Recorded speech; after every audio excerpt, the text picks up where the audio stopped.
When the story of Peter Pan came out many years ago, two things were introduced. The name Wendy for a girl, which had never been used before, and a little pixie named Tinkerbell. And I have the pleasure today of introducing you to the reference model for Tinkerbell for the movie Peter Pan that Walt Disney did in 1953. And it's Margaret Kerry.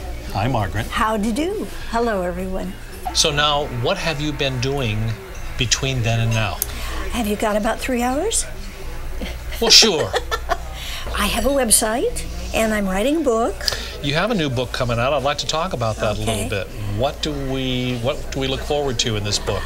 That's a cover. I know it's hard to see right now, but they'll do a close-up, I'm sure. Yes. It's called Tinkerbell Talks, Tales of a Pixie-Dusted Life. Is there anything else you would like to say to your fans, or any other things that are coming? Oh, I know what we didn't touch on yet. Just briefly, let's touch on the new movie coming out. Oh, the movie. Yes. With John Lasseter in charge, I'm not worried one little bit. I do want to explain to you that in Peter Pan and Return to Neverland, that Tinkerbell was a sidekick, so she was a pantomime character. But when they moved her to be the star of the movie, with her little friends, you can't have a star in pantomime. So she does talk, and they have a lovely voice for her. I really have enjoyed it. But you have to realize that they've gone over to computer animation. Friends, she is just adorable. She absolutely is. You know that she's Tinkerbell from the moment that you see her. You know her actions are Tinkerbell. And I think John Lasseter and the group over there have just done a beautiful job. And I think that you will say, wow, I've got to get this DVD. Now, Disney has not told me to say that, but that's the way I feel about it. I saw the little scene where she is in a nest, and she is trying to, they say, teach this little bird to fly. I think the whole thing is that she needs the nest for something. And this little owl-like creature comes out of this decorated egg, you know, to break out and to get out of the egg and start ruffling. And this little bird keeps seeing the antics of Tinkerbell, going, shh, shh, get out, get out, get out, come on, fly, fly, fly, flap your wings and so on. And finally, he takes the shell that he has cracked open and puts it back. It goes back into the shell. It's a dear little thing. Very fun. I think you'll love it. All right, and one other thing I'm curious about. How much of Tinkerbell is you, and how much of you is Tinkerbell? Well, Tinkerbell is me, because Marc Davis was so sweet, and he just turned me loose and said, what you do will be what Tinkerbell does, and how you move. And so I darted. I didn't move slowly. I didn't. And I have a wild sense of humor. We've noticed. And I want to know what's going on in the world. Well, let me tell you. When I was over, did you know that Disney flew me over to London? No. Yeah, I was at the Dorchester. I was some pumpkins, I will tell you. And so I was supposed to be, the Dorchester is this place, it's $22,000 a night for the penthouse. I was not in the penthouse. No. But it was lovely. And you were flittering elsewhere. Yes. But I was trying to get dressed because I had to be someplace, and I was stuck. And I thought, what am I going to do? I don't want to call room service. That just isn't the thing to do. So I peeked out into the corridor, and there were people going back and forth.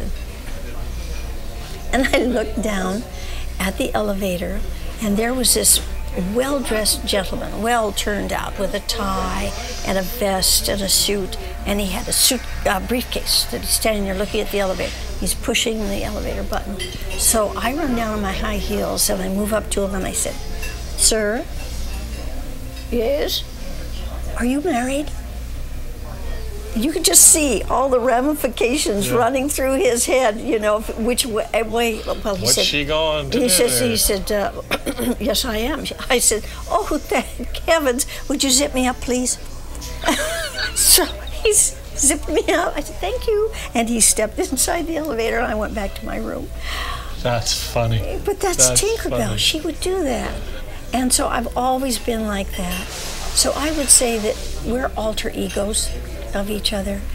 And she is just a dear little thing. wanting to do the right thing and wanting to find out and wanting to say that, just remember a little faith and a little trust and a whole bunch of pixie dust. That'll do it. And before we conclude this, is there anything that you'd like to say to all your adoring Tinkerbell fans? Yes, absolutely. I was at the commissary one day over at Disney's and laughing and giggling as usual, talking too much, which is ironic because I'm sort of famous for somebody who doesn't talk. Yeah. Anyway, David Dirks called over to me and says, "Hey, Margaret, do you know why Tinkerbell can fly?" I said, "No, David, why?" And he said, "Because she takes herself lightly." And so I pass it on to you. Take yourself lightly. Enjoy life. And if you think happy thoughts, remember, you can fly, you can fly, you can fly.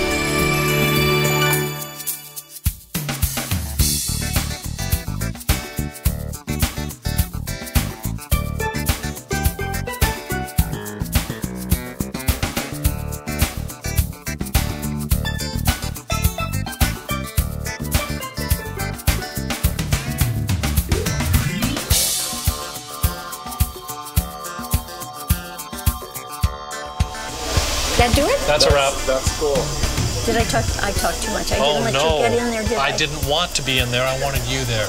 I saw you move away, and I'm thinking. No, the reason I was moving away is because I had a cramp in my leg, and I didn't want to stop the recording. So I'm trying to reposition myself to get my leg stretched out so I could get rid of the cramp, which I did. But I'm proud of you. I was just squirming. I was going, gosh, cool. she's gonna think. I love this behind-the-scenes stuff, don't you? I love it. We didn't need to know.